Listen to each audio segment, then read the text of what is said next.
Good afternoon. My name is Russ Hinrichs. I'm an assistant varsity football coach for the Alexandria Cardinals. It's great to come to you today on homecoming week 2016. The Cardinals are off to a great start. We're 4-0, and we play Bemidji on Saturday in our homecoming game. And one of the games we're going to look back on this week in Cardinal traditions is the 2013 season and the 2013 game up in Bemidji.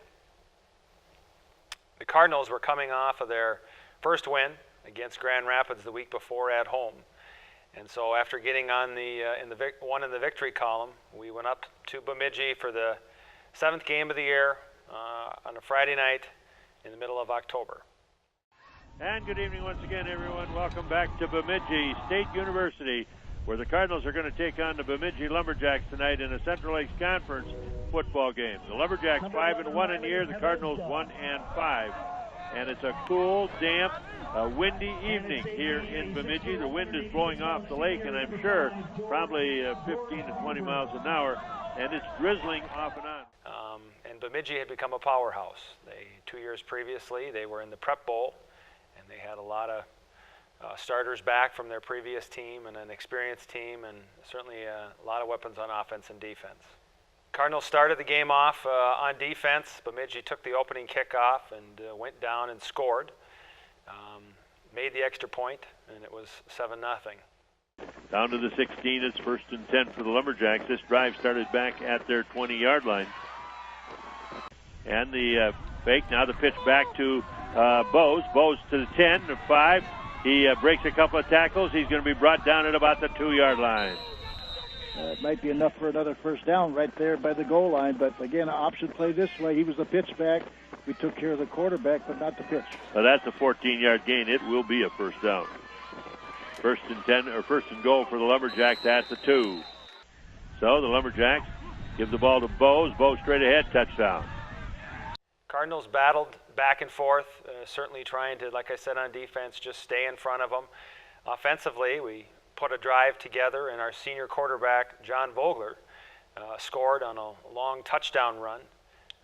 And we made the extra point, I believe, to make it 7-7.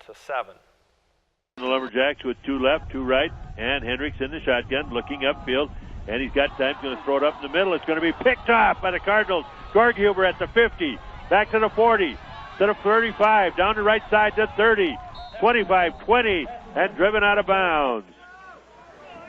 So a pass interception by Joe Gorghuber at the 50-yard line.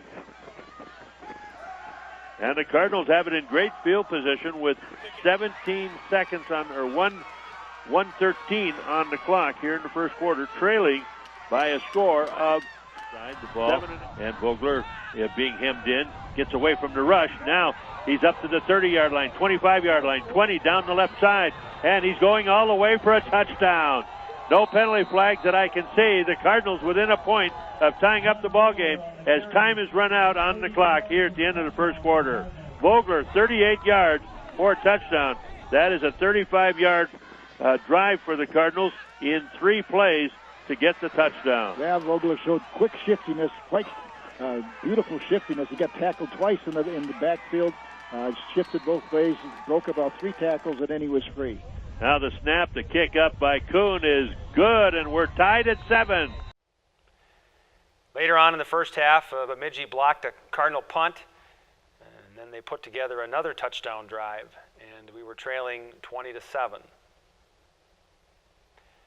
Cardinals, in the end of the first half, put together a touchdown drive, and John Vogler, again, leading the way along with Mitch Peck, some completions to David Krivnick, and of course our senior offensive lineman, Aaron Steidel, number 53. He never came off the field, played both ways. Certainly now has moved on to NDSU and is starting up there for a great football program.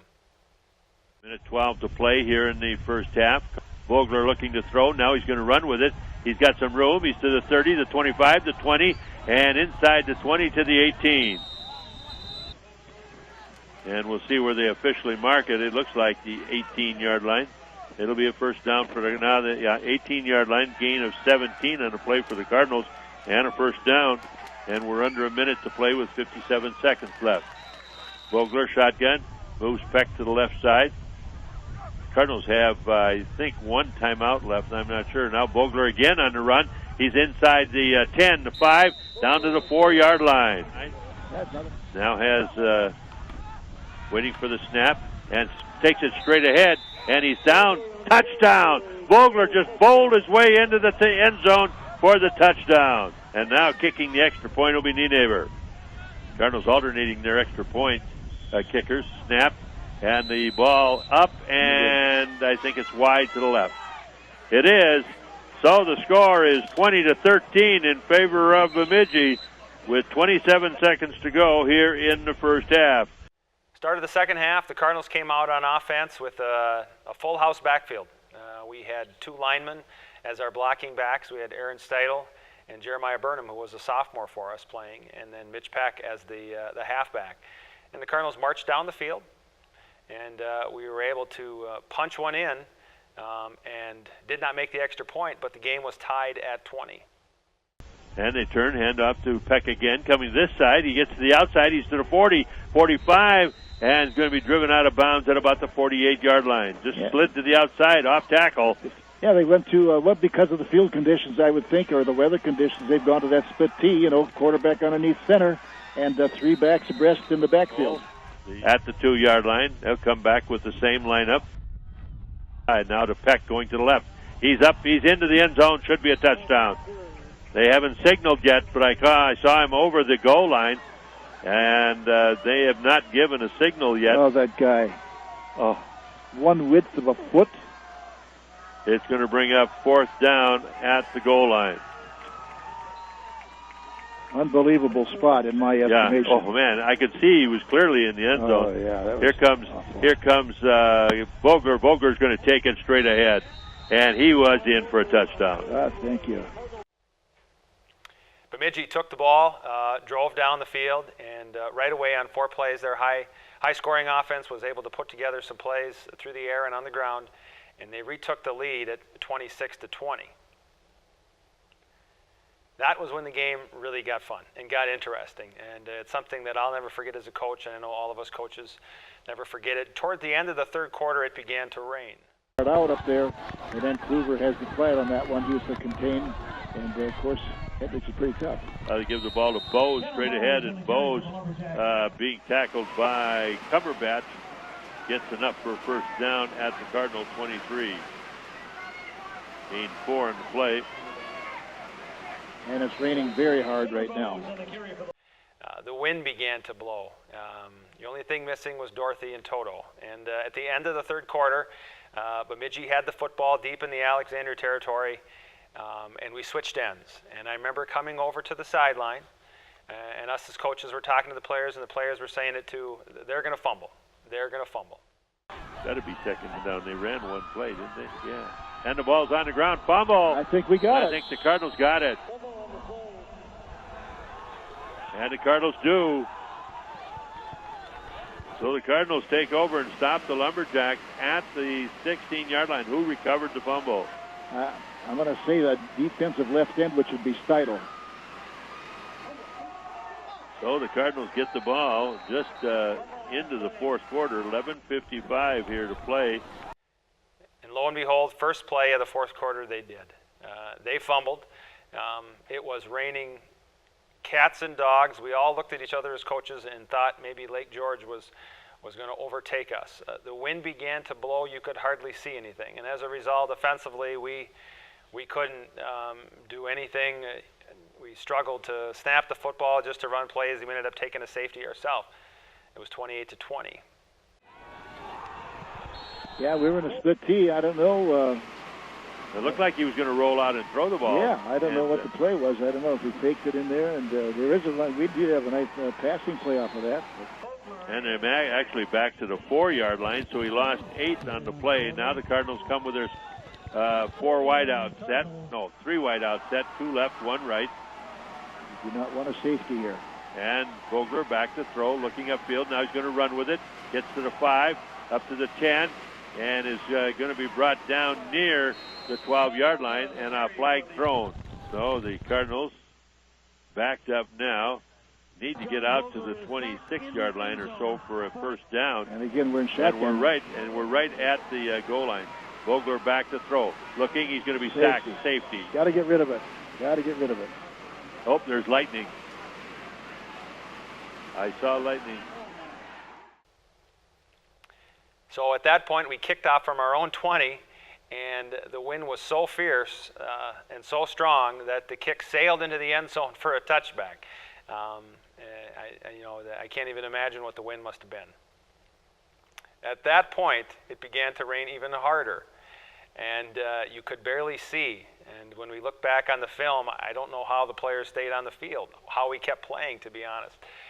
And the first play, the Bemidji had the ball at the 20. They fumbled, kicked it around. I don't think anybody saw where the ball was except for Parker Revering. And Hinrichs is under center this time. He fumbled. And the ball is bobbled, bounces around. Cardinals coming out of there with it into the end zone. They say they've got a touchdown. And who is it? Parker picked it up, ran into the end zone, and nobody could barely see him. Nobody knew what was going on. The referees ruled him down, but regardless, we took over the ball at the 20-yard line. At that point, the official said, "We've had enough. We got to clear the field and let the rain go through." So we came back onto the field, and lo and behold, number 53 became number 31. We switched jerseys with Aaron Steidel. He was still in the backfield at the same spot, only this time in a different jersey. And we handed the ball off to him, and 20 yards later, he was in the end zone for the touchdown. Cardinals have the ball after a fumble by the Lumberjacks. Coming to the left side, all the way, touchdown for the Cardinals. Coming back and running the ball for the Cardinals was 31. Yeah, he's not on our roster. Is that Aaron Steidel? Oh, it could be Steidel, because he was lining up back there when we were leading. We failed on the two-point conversion, but the score was 28 to 26. Then on defense, we came back. Bemidji executed a long play, but we were able to knock the ball loose. Joe Gorhuber picked it up and ran toward our sideline, ran over a couple of people, as I remember it, and the Cardinals got the ball back. Now, back to throw is the quarterback, Hinrichs. He's got a man wide open over on this side. More at the 50, the Cardinal 45-yard line. And he fumbles the ball. Cardinals pick it up at the 43-yard line. Returning up the left side is Gorhuber. And Gorhuber brings it back to the Bemidji. They get it to the Cardinal 43-yard line and then fumble it. And Gorhuber recovers and returns it to the Bemidji 35-yard line. And that comes with 9:45 to play here in the fourth quarter, and the Cardinals have the ball first and 10 at the Lumberjack 35. We took the ball and drove it down, and a John Vogler to David Krivenick touchdown, and then a two-point conversion by Aaron Steidel, and the Cardinals were in control. Vogler in the shotgun again, looking to throw the ball. Got time, throws it. It's caught in the end zone. Should be touchdown. It is. And catching the ball in the end zone for the Cardinals. There's Krivenick. Is it Krivenick, or is it coming out of there? Vogler came out of there. Krivenick was there, and Avezda was there, but it's a touchdown for the Cardinals. And guess what the pattern was, Coach? It was a slant pattern against that. Well, then we'd probably man-to-man on the goal line, but that was a slant pattern to Krivenick for 4 yards. Yeah, and 30 and 1 point does not do you any good right now. So they're going for two. They're going for two, and they line up in the T, or a turnover on a caught pass, and the ball into the end zone. Steidel for two, and it is now a 34-28 lead for the Cardinals. So if the Lumberjacks come back and score, they do need to get the extra point to take the lead. 34-28, the Cardinals out in front as Aaron Steidel rambles in for the extra. 34-28. Unfortunately for the Cardinals, Bemidji did have some weapons, and even though we had them backed up to their 1 foot line, a couple of bad breaks, and a couple of great plays by Bemidji. We were in position on most of the plays, but unfortunately on a third down play, they converted a pass into the end zone and kicked the extra point to take the lead. Now, we all know how that game finished, unfortunately, but the one thing that is forgotten is that offensively we did march the ball down the field, put ourselves in a great position to kick a field goal. We couldn't execute at the end there and ended up falling 35-34. But what it did was, I think it was a real turning point for our team, and that was a special season for a lot of different reasons. The next week, the Cardinals would play their final game at Citizens Field, as it was our last season at the old football field. And we took the momentum from the second half and from Bemidji and came away with a 21-14 victory as Riley Havezda tackled the Fergus Falls quarterback inside the 5-yard line on the final play ever at Citizens Field. So looking back, it was a memorable night for many different reasons. Certainly very scenic, very special, I think, for our seniors to play in that kind of game. We grew up that night. We grew up as a football team against a very good team. And I think it set the stage for, the following season. Certainly our sophomores that were a part of that team were our seniors last year when we had that dramatic victory in Bemidji and finished the deal this time. So, I like to think that game in 2013 helped us win that game last year, certainly on what was a very special and memorable evening last year in Bemidji. So, again, please come on out to the homecoming game on Saturday. It'd be great to see you. Go Cards.